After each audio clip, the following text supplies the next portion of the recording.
Suspense.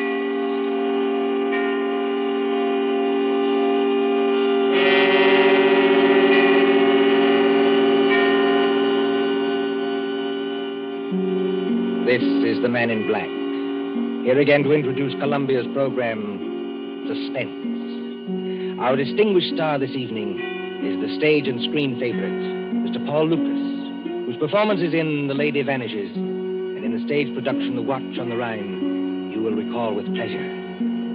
Tonight's tale of suspense is a story by John Dixon Carr, Fire, Burn, and Cauldron Bubble.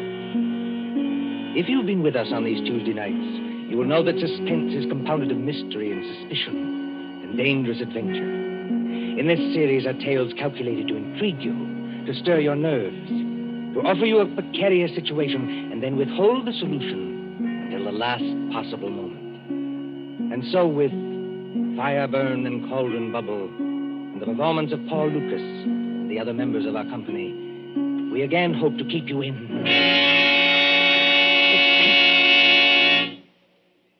Drury Lane Theater presents the distinguished American actor Myron Willard in Shakespeare's Macbeth, with magic effects especially designed by Ludwig von Arnheim.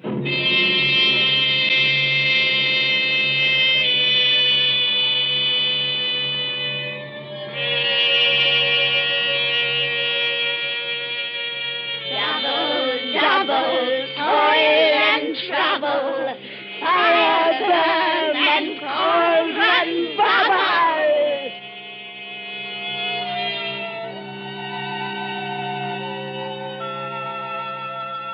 Historic Drury Lane Theater, a relic of old London. On this site, in the cramped and crooked lanes of Aldwych, there has been a playhouse since Nell Gwynn sold oranges in the pit. The present theater, though modernized, is heavy and darkened with time. By daylight, it is a dinginess of red plush seats, haunted by old ghosts. But at night, when the lights bloom for some new production, when the murmur of a crowd fills the carpeted aisles and the orchestra begins to tune up, it is kindled with that strange magic before the rise of the curtain. Right this way, sir. E12 and 13. Program. Chocolate. Thank you. No, madam. This is row E. Your seat's a G4. And backstage, where nerves crawl and there is a tendency to scream, the three witches of the play are huddled around the peephole in the curtain, looking out into the audience. They are hideous-looking creatures, these witches, in gray rags like cobwebs. But as they speak... Dear, I am scared. Don't let it bother you, darling. You can't even see the audience when the floats are on. There's nothing to worry about. Nothing except the size of the take at the box office. You won't even have to worry about that tonight. Look out there. You two are shaking as much as I am. Now, don't pretend. All right, all right. Everybody's jumpy on first nights. What I can't understand is why they want to use young girls as witches and then make us talk in cracked voices as though we were 80. Double, double, toil and trouble, fire, burn, and cauldron bubble. What's that? Say, dear darling, it's only one of the ghost effects. You've been hearing it for weeks at rehearsals. I will say this for Myron Willard, as an actor and a manager, too. He's the first one who's ever had a real professional magician to do the ghost effects for this ham show. Oh, Ivy, Celia, look there. Where? Out in the audience in the second upper box on the left-hand side. Oh. Don't you see the woman who's just coming in? Yes, I can see her. Not a bad-looking bit of goods for her age. What about her?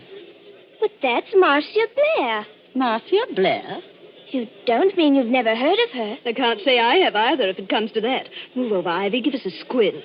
Marcia Blair used to be Mr. Willard's leading lady. She was a very great actress 15 years ago. Oh, 15 years ago. She's had a terribly romantic history. Well, she's made lots of money and retired from the stage. Then she married some horrible no-good, and... Do you see that tall gray-haired man standing beside her? Well, he doesn't look much like a no-good. That's not the man I mean, Celia. That's Howard White, her second husband. Oh. They say he loved her for years and followed her about and practically worshipped her. But she was married to this no-good and wouldn't get a divorce.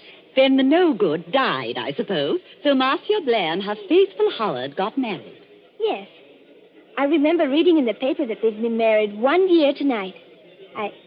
I expect they're very happy. Well, I'd be happy, too, if I had a mink coat and a string of pearls like that. Well, you've got to admit she's beautiful. All right, Katie, if you say so. I used to go and see her act when I was a little girl. She was kind of an idol. I wonder what they're saying to each other up in that box now. I wonder what they're saying.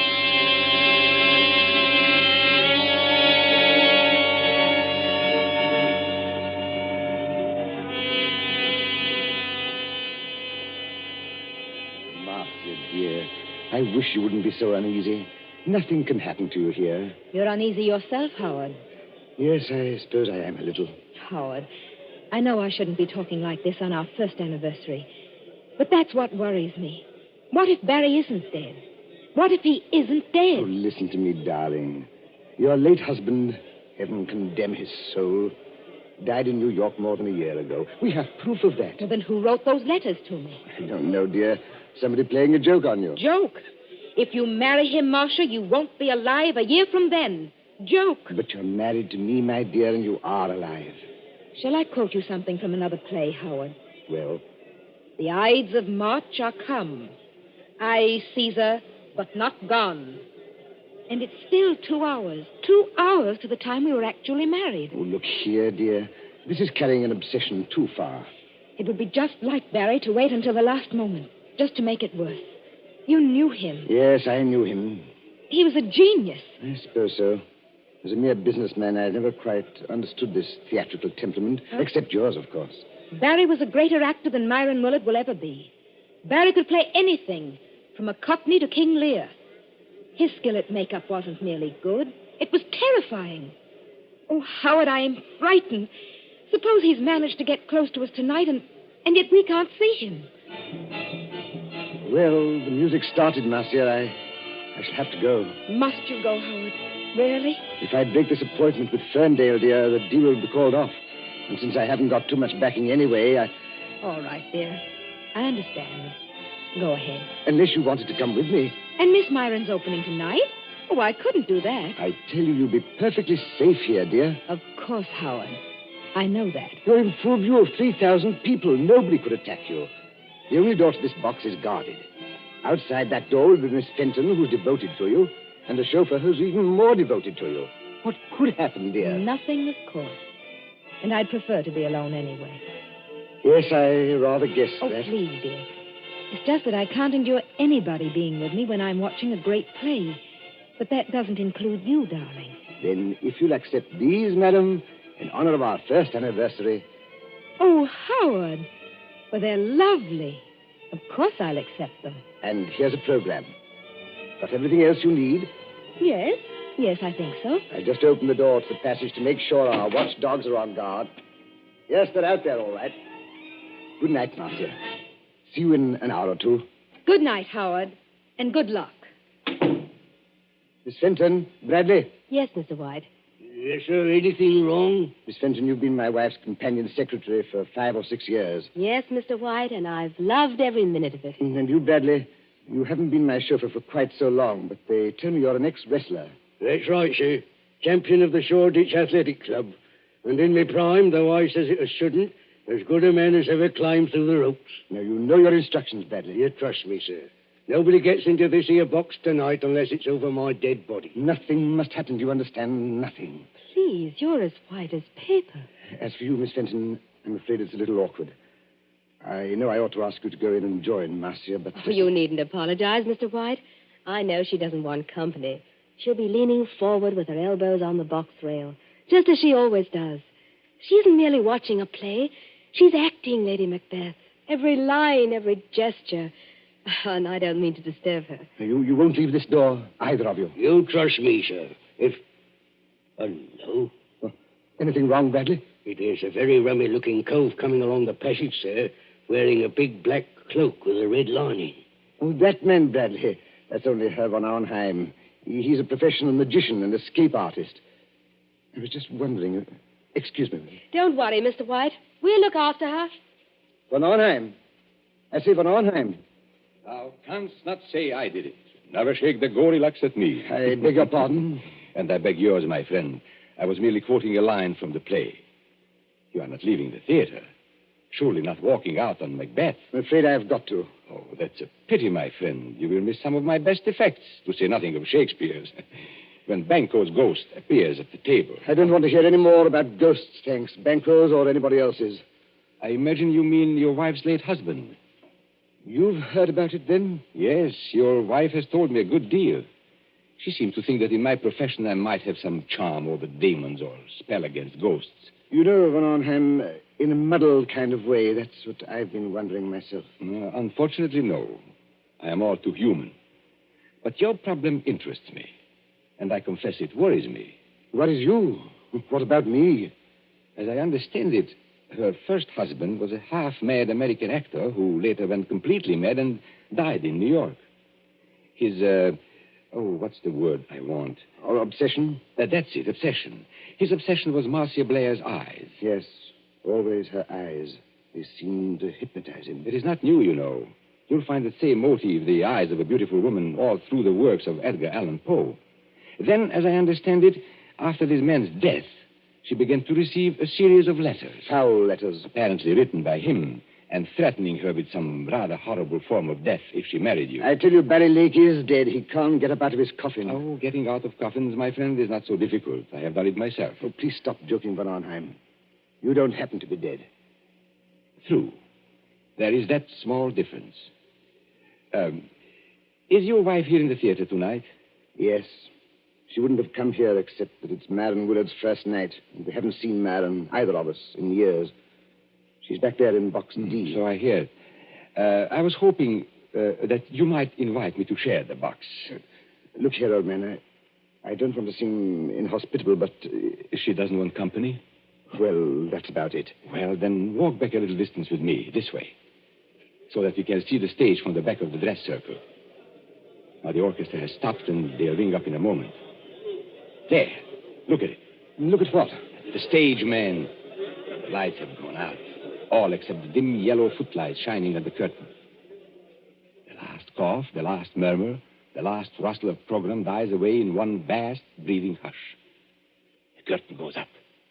Let go of my arm, Van Arnheim. I've got to leave. Now, what are the stage directions? A desert place. Thunder and lightning. Enter 3 witches and...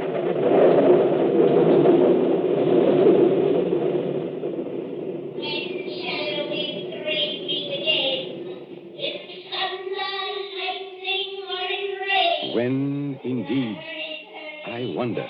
May I beg your pardon, Van Arnheim? Do you speak? No, it was nothing.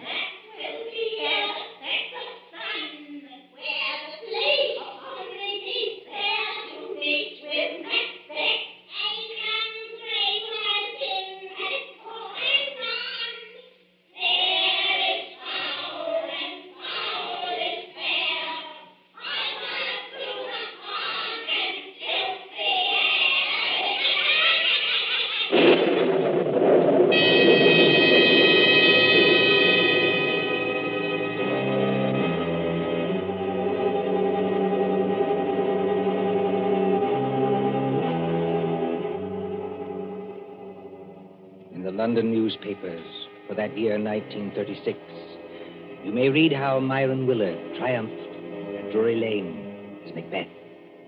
But tonight, as the clock ticks on, there is another drama in the dimly lighted corridor outside Box D.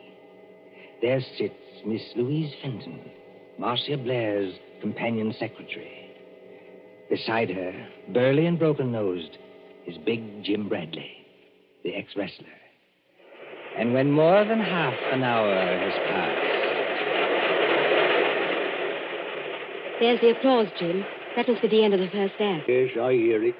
Nothing's happened. But take my word for it, nothing's going to happen. Oh, she's such a likable person, Jim. And I think one of our greatest Shakespearean actresses. Well, I don't much care for this Shakespeare business, miss. You give me a good movie with gangsters in it. It's my style. Oh, you don't understand, Jim. I've seen her as Juliet, as Rosalind, as Portia, in our own drawing room without any props. I've heard her as Lady Macbeth, too. You should see her eyes. Her eyes, miss? Yes, you should see her eyes when she delivers that speech. The raven himself is hoarse that croaks the fatal end. Hey, miss, look there. What is it? That foreign-looking cove in the black cape. Coming along the passage now. Easy. I beg your pardon. You are Miss Louise Fenton, aren't you? Yes, my name is Fenton. What is it? I am Ludwig von Arnheim, a friend of Mr. White's. And I must see Marcia Blair at once. No, you don't, Governor. You're not going in there. Why not? Because nobody goes in there. Not if it was the king himself. That's orders. Now listen to me, both of you. When the lights went on, I happened to be looking at Box D from the other side of the theater. And I think Yes? there is something wrong.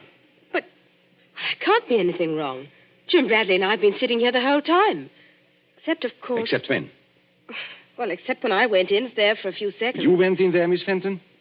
May I ask when that was? Well, it was after Mr. White had gone and just before the play started. I went in to ask if she wanted anything. She said she didn't, so I came out again. And Bradley's been with me all the time, except when he went to get a drink of water up the corridor. That's as true as gospel, Governor. One moment and listen to me. Marcia Blair is leaning forward across the railing of the box. Oh, but that's nothing, Herr von Arnheim. That's the way she always is. Does she always fall forward with her arms held straight out and her head down on her arms? Better be careful, miss. It's a trick. Trick? Why not open the door and see for yourselves? Would that do any harm? No, I suppose it wouldn't, but... Oh, there must be some mistake. We haven't heard a sound from in there. There couldn't be anything wrong. You open the door, Miss Fenton. I'm going to hold tight to this gentleman, just in case. Quiet, please. Quiet. What is it, miss? Walk in there with me, both of you. Please go casually, as though nothing were wrong. We don't want to attract attention. Now. Oh, Herr von Arnheim. There's blood all over her face. Yes. And don't begin screaming again, Miss Fenton, when I tell you she's dead. Bradley? Yes, sir? Pick Miss Blair's body up and carry her out into the corridor. In another minute, we'll have the whole theater wanting to know what's wrong. All right, sir. You win. But what about the people in the other boxes? Won't they see? They've gone down to the bar to get a drink. They won't see anything. Hurry. She ain't no lightweight, the poor lady ain't. Steady does it. Hold the door open. That's got it. Now, close the door. Shall I put her down on the floor, Governor? Yes, better do that. I never took those threats seriously. That's what I blame myself for. And if something did happen, well, I thought he'd attack her. I never thought he'd hide away across the theater and fire a shot. And you were quite right, Miss Fenton. Marcia Blair was not shot. She wasn't shot. No, take a look at the wound. Oh, I can't look at it. She was stabbed. Stabbed through the right eye with a narrow, sharp blade, which entered her brain and killed her instantly. Not a pretty death, but a quick one. You seem to know a lot about this, Governor. Perhaps I do, my friend, and perhaps I can guess a lot more. You mean somebody stood out there and threw a knife at her? Like a ruddy music hall turn? No, I don't mean that either. There's no knife in the wound and none in the box. The murderer took it away. Took it away? Exactly. Herr von Arnheim, please wait. You're not saying someone climbed up from outside, 20 or 30 feet from the floor, and stabbed poor Marcia in full sight of 3,000 people? That, Miss Fenton, is what the evidence seems to indicate. But it's impossible. Yet it happened. There is Marcia Blair's body. What's that? Oh, it's the warning bell for the second act. People will be coming back here any minute. What are we going to do?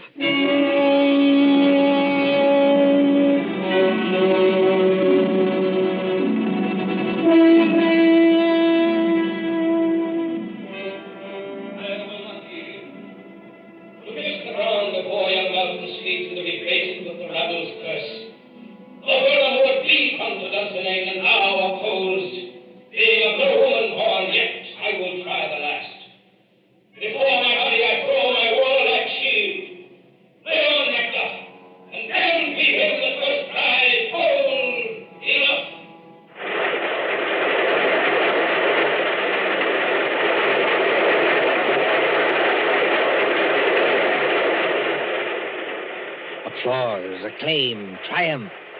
Myron Willard as Macbeth. Helen Gale as Lady Macbeth. Magical effects by Ludwig von Arnheim. Very few persons knew that there is a dead woman in the theater. But at the end of the play, it is a different story.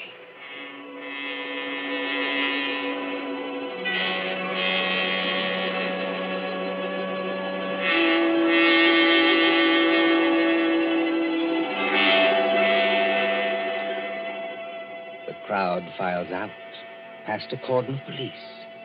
The lights are extinguished. The great theater is dark and mumbling with echoes. See the stage now. Only the battens or overhead lights pour down a pale blaze on two men who stand grotesquely against the background of Dunsinane Castle. One of these men is Howard White, very near collapse. The other is Myron Willard himself, still wearing his makeup, still wearing helmet and chain mail. And when Willard speaks... Howard! Howard White! Confounded man, can't you hear what I'm saying? Excuse me, Madam. This is almost finished. Oh, not that I'm blaming you, old man. Thank you, Madam. It's traditional, you know, that Macbeth's an unlucky play. But up to the very end, I thought I'd never done better.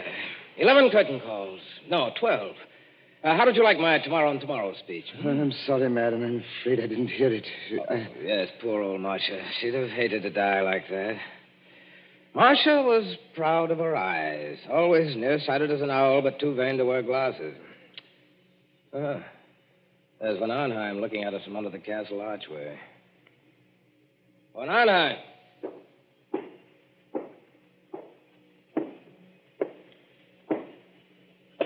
Did you call me, my friend? You're rather difficult to recognize under all that Macbeth makeup. Yes, I was just thinking the same thing. Never mind that. Where are the police now? At the moment, Mr. Willard, the police are in your dressing room. They are using it for questioning. No reception tonight, of course. No, but I thought you might be interested in 2 items of information that police have just discovered. Go on. We had a fairly full house tonight, I believe. Fairly full. Every seat was reserved. Reserved, yes, but not occupied. I don't follow you. 1 box on the ground floor, box E to be exact, was empty. Reserved and paid for, but empty. And box E, oddly enough, was just underneath the one occupied by Marcia Blair. Well, all the same, I still don't see quite what you're... Now, our next item of information comes from an usher. An outside eye seat in the stores, very close to that empty box, was occupied by a very curious stranger who arrived late in the dark and slipped out again by a nearby exit a few minutes afterwards. Just 1 moment, Von Arnheim. Are you saying this stranger climbed up and attacked Marcia in full view of the audience? No, my friend. The murderer did not approach from that direction. Then he must have reached Marcia through the door, guarded by Bradley and Miss Fenton? No, not from that direction either. Confound it, man. It must have been one way or the other. Not necessarily. Tell me, Howard, don't you think I've got enough troubles already without this nightmare on top of it? Herr von Arnheim. Herr von Arnheim. Now, you must take it easy, Miss Fenton. You must not excite yourself. Have the police Yes. been... Look, you've got to help me. They won't believe me. They won't believe the young lady, sir, and that's a fact. I've tried to help her all I can, but there's things I can swear to and things I can't. You see, I did go into that box. Oh, just for a couple of seconds, I admit it. But no other person went in or could have got in. So they say, or at least they're hinting that I killed her. But I swear I never touched her. Who was questioning you, Miss Fenton? Inspector Grimes or Sergeant Blake? I'm not sure. The sergeant, I think. Then I shouldn't worry if I were you. Inspector Grimes knows better. He's guessed, in fact, exactly what I have guessed. You seem on rather familiar terms with the police, my friend. I am, Mr. Willard. I am. Anyone who practices escapes from handcuffs, sacks, chests... And stage boxes, perhaps. Stage boxes, if you insist. Excuse me. Isn't that Inspector Grimes in the wings now? Yes, and he's nodding his head. Then I can tell you, I think, what you want to know. Well, if you do happen to know anything, it's your duty to speak up. Poor Marcia seems to have had some ridiculous idea that her former husband, Barry Lake, was still alive. Her fears weren't justified, of course, and she wasn't killed by any dead husband. I beg your pardon. Her fears were justified, though not quite in the way she believed. And she was killed by her husband. Then Barry Lake is still alive. No, Barry Lake is dead. Well, you don't mean Marcia was really killed by a ghost? No. I mean she was killed by her devoted second husband, Mr. Howard White. Here, stop. You hear what they say? That's not true. It's a slanderous statement. I'll have you in court for it. Everybody knows how devoted I was to Marcia. Your devotion, my friend, was devotion to her money. And your business affairs have been shaky for a long time. That's not true, and you can't prove it. Marcia Blair was inclined to be, shall we say, a little close-fisted with money. That's true, anyway. She It's a was lie. Willing to marry him, but Mr. Howard White knew he'd never touch a penny unless he killed her. He wrote the letters himself. Herr von Arnheim, he can't be guilty. She was alive after he left the box. He wasn't anywhere near her when she died. Perfectly correct, Miss Fenton. He wasn't there, and yet he killed her. Exactly. But you and Bradley can supply the clue that will hang him. Me, sir? I don't know nothing. No, I don't either. I think you do if you'll put your mind to it. Do you remember what Howard White said to her just before he left the box? Yes, he said, "Good night, Marcia. See you in an hour or two." And she answered, "Good night and good luck." No, I mean just before that. Well, there wasn't anything. You see? It's a slanderous statement without any proof. It's an insult to my position on the stock exchange. Wait. I do remember something rather queer. Think, Miss Fenton, think. He said to Marcia jokingly, "If you'll accept these, madam, in honor of our first anniversary." And Marcia said, "Howard, they're lovely. Of course I'll accept them." That's right, sir. He did say it. And what do you think he was referring to, Miss Fenton? What was he asking her to accept? Well, I imagined it was flowers, a corsage or something like that. Did you see any flowers in the box or pinned to Marcia Blair's gown? No. Now, come to think of it, I didn't. Then what did he give her? Don't look at me, sir.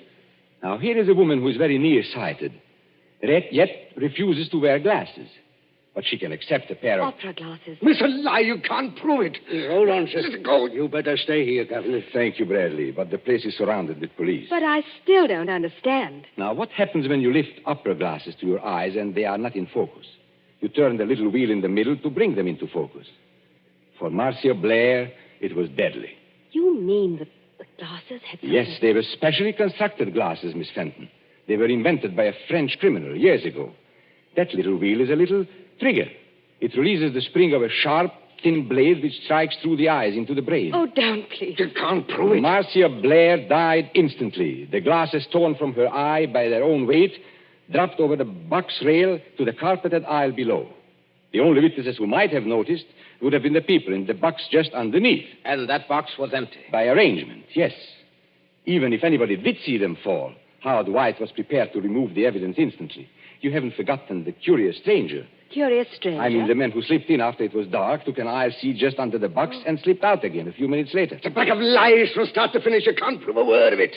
I beg your pardon, my friend. Didn't you see Inspector Grimes nod to me a moment ago? Well... You are going to hang, my friend, for one of the neatest and cruelest crimes in my experience. The police have just found those opera glasses with a neat set of fingerprints in the side pocket of your motor car.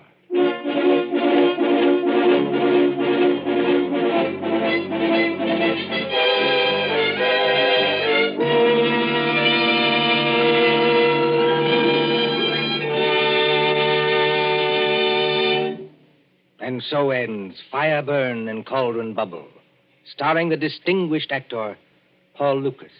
Tonight's tale of suspense. This is your narrator, Ted Osborne, the man in black, who conveys to you Columbia's invitation to spend this half hour in suspense with us again next Tuesday, same time, when Nancy Coleman stars in Fear Paints a Picture. William Spear, the producer, John Dietz, the director, Bernard Herrmann, the composer-conductor, Robert Salmon, studio technician, and John Dixon Carr, the author, collaborated on tonight's Suspense.